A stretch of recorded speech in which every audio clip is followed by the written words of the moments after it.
पहले ये सत्ता में बैठे लोग स्पष्ट करें ना, क्या संबंध है मुखिया से, जो मुख्य अभियुक्त है। क्या संबंध है अमित आनंद जो तस्वीर दिखाई गई है। भाई इस सरकार में बैठे लोग तो तेजस्वी यादव जी ने चुनौती दिया कि आपकी सरकार बिहार से लेकर दिल्ली तक है, अगर कोई दोषी है, कोई गुनाहगार है तो उसको फांसी पे लटकाइए, जेल दीजिए। किसने रोका है? बयानबाजी करने से क्या होगा। लेकिन जो तेजस्वी यादव जी आरजेडी ने हम लोगों ने दिखाया है उसका तो जवाब दे दीजिए कि असली गुनाहगार कौन है, किसको बचाने की कोशिश हो रही है। 25 लाख छात्रों नौजवानों का भविष्य बर्बाद कर दिया, ये मजाक का बात नहीं है। केंद्रीय शिक्षा मंत्री जी इस्तीफा दें, नीट एग्ज़ाम को रद्द किया जाए, ये हम लोगों की मांग है। इस तरह से सुप्रीम कोर्ट ने लिया है संज्ञान और सरकार ने सीबीआई को जांच सौंपा है, लेकिन सीबीआई के जांच से क्या होगा। इतने सारे जो पिछले रिकॉर्ड रहे हैं उसमें सीबीआई कितने जांचों को क्या अंजाम हुआ। तो सुप्रीम कोर्ट के माननीय न्यायाधीश की देख रेख में ये पूरी जांच हो, नहीं तो इसको रद्द किया जाना चाहिए, जिससे छात्रों का, नौजवानों का भविष्य बच सके। इस पर गंभीर मामला है, इस पर सरकार को एक्शन लेना चाहिए। ये इतना विलम्ब क्यों हो रहा है? 45 दिनों से पहले शिक्षा मंत्री जी कह रहे थे कि हुआ नहीं, अब हुआ है। अब तो सत्ता में बैठे लोग ही सामने आ रहे हैं, एक्सपोज हो रहे हैं। गुजरात, हरियाणा, बिहार, सब जगह किसकी सरकारें हैं? एनडीए की, बीजेपी की। ये भी उठ रहा है ना कि सम्राट चौधरी कह रहे हैं कि दिमाग खराब हो गया है तेजस्वी यादव का। दूसरी अरे तरफ हमारा, गंगा जो थी लालू यादव के समय सीएम हाउस से बहती थी अपराध। अरे भाई अपराध की गंगा तो अभी सब घर घर पूरे बिहार में डूब गई। अपराध के गंगा में पूरा बिहार को इन्होंने डुबा दिया।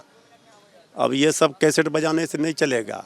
असली मुद्दा जो बात सवाल खड़ा किया गया, क्या रोज हत्या नहीं हो रहा है? सीबीआई टीम पर हमला नहीं हुआ बिहार में? कौन सा राज है ये? अपराधियों का तांडव हो रहा है, गोलियों से भूना जा रहा है लोगों से, और आप ये कह करके बच जाएंगे कि दिमाग खराब। जिनका दिमाग खराब हुआ है वो अपना दिमाग स्थिर कर ले। मानसून भी आ रहा है।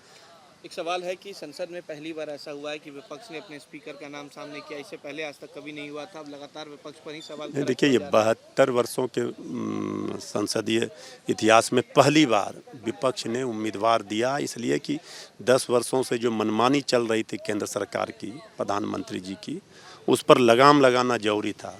ये परंपरा रही है कि सत्ता पक्ष से सर्वसम्मति से स्पीकर पद पर का चयन होता है, व्यक्ति का चयन होता है स्पीकर पद के लिए, और विपक्ष से चयन होता है डिप्टी स्पीकर का।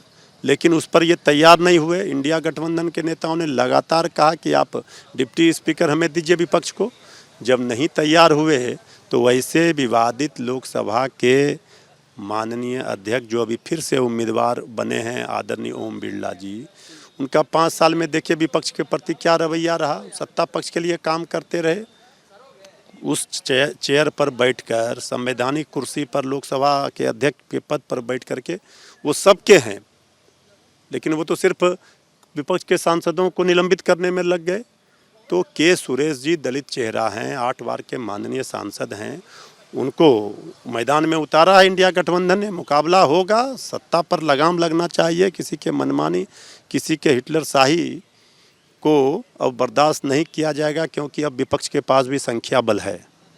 पहले ये सत्ता में बैठे लोग स्पष्ट करें ना, क्या संबंध है मुखिया से, जो मुख्य अभियुक्त है। क्या संबंध है अमित आनंद जो तस्वीर दिखाई गई है।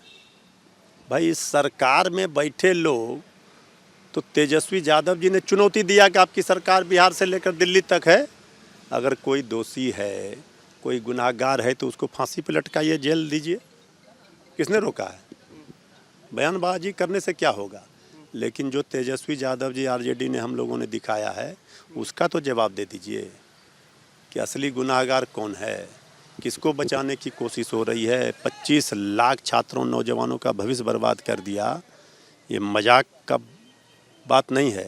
केंद्रीय शिक्षा मंत्री जी इस्तीफा दें, नीट एग्ज़ाम को रद्द किया जाए, ये हम लोगों की मांग है। इस तरह से सुप्रीम कोर्ट ने लिया है संज्ञान और सरकार ने सीबीआई को जांच सौंपा है, लेकिन सीबीआई के जांच से क्या होगा। इतने सारे जो पिछले रिकॉर्ड रहे हैं उसमें सीबीआई कितने जांचों को क्या अंजाम हुआ। तो सुप्रीम कोर्ट के माननीय न्यायाधीश की देख रेख में ये पूरी जांच हो, नहीं तो इसको रद्द किया जाना चाहिए, जिससे छात्रों का, नौजवानों का भविष्य बच सके। इस पर गंभीर मामला है, इस पर सरकार को एक्शन लेना चाहिए। ये इतना विलम्ब क्यों हो रहा है? 45 दिनों से पहले शिक्षा मंत्री जी कह रहे थे कि हुआ नहीं, अब हुआ है। अब तो सत्ता में बैठे लोग ही सामने आ रहे हैं, एक्सपोज हो रहे हैं। गुजरात, हरियाणा, बिहार, सब जगह किसकी सरकारें हैं? एनडीए की, बीजेपी की। ये भी उठ रहा है ना कि सम्राट चौधरी कह रहे हैं कि दिमाग खराब हो गया तेजस्वी यादव का। दूसरी अरे तरफ ये भी कह रहे हमारा, हैं कि गंगा जो थी लालू यादव के समय सीएम हाउस से बहती थी अपराध। अरे भाई, अपराध की गंगा तो अभी सब घर घर पूरे बिहार में डूब गई। अपराध के गंगा में पूरा बिहार को इन्होंने डुबा दिया। अब ये सब कैसेट बजाने से नहीं चलेगा। असली मुद्दा, जो बात, सवाल खड़ा किया गया, क्या रोज हत्या नहीं हो रहा है?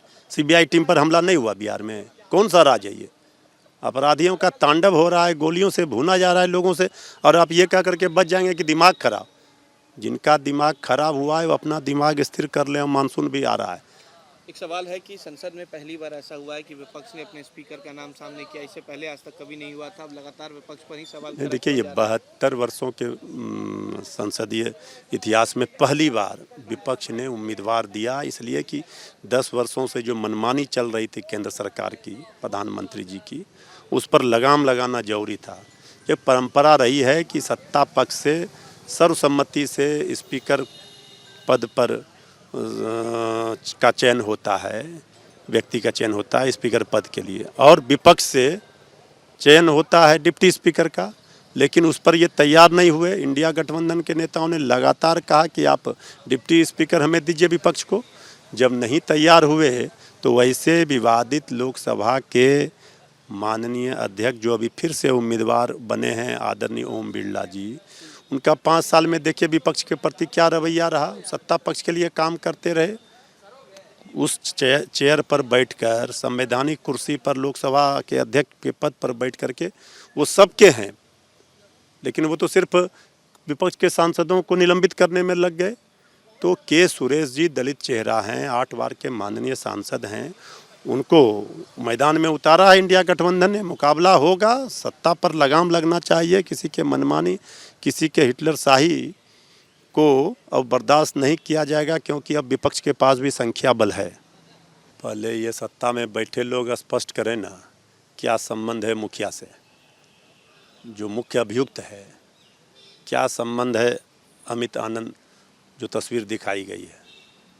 भाई, इस सरकार में बैठे लोग, तो तेजस्वी यादव जी ने चुनौती दिया कि आपकी सरकार बिहार से लेकर दिल्ली तक है, अगर कोई दोषी है, कोई गुनाहगार है, तो उसको फांसी पे लटकाइए, जेल दीजिए। किसने रोका है? बयानबाजी करने से क्या होगा? लेकिन जो तेजस्वी यादव जी, आरजेडी ने, हम लोगों ने दिखाया है, उसका तो जवाब दे दीजिए कि असली गुनाहगार कौन है, किसको बचाने की कोशिश हो रही है। 25 लाख छात्रों, नौजवानों का भविष्य बर्बाद कर दिया। ये मजाक का बात नहीं है। केंद्रीय शिक्षा मंत्री जी इस्तीफा दें, नीट एग्ज़ाम को रद्द किया जाए, ये हम लोगों की मांग है। इस तरह से सुप्रीम कोर्ट ने लिया है संज्ञान, और सरकार ने सीबीआई को जांच सौंपा है। लेकिन सीबीआई के जांच से क्या होगा? इतने सारे जो पिछले रिकॉर्ड रहे हैं, उसमें सीबीआई कितने जांचों को क्या अंजाम हुआ? तो सुप्रीम कोर्ट के माननीय न्यायाधीश की देख रेख में ये पूरी जांच हो, नहीं तो इसको रद्द किया जाना चाहिए, जिससे छात्रों का, नौजवानों का भविष्य बच सके। इस पर गंभीर मामला है, इस पर सरकार को एक्शन लेना चाहिए। ये इतना विलम्ब क्यों हो रहा है? 45 दिनों से पहले शिक्षा मंत्री जी कह रहे थे कि हुआ नहीं, अब हुआ है। अब तो सत्ता में बैठे लोग ही सामने आ रहे हैं, एक्सपोज हो रहे हैं। गुजरात, हरियाणा, बिहार, सब जगह किसकी सरकारें हैं? एनडीए की, बीजेपी की। ये भी उठ रहा है ना कि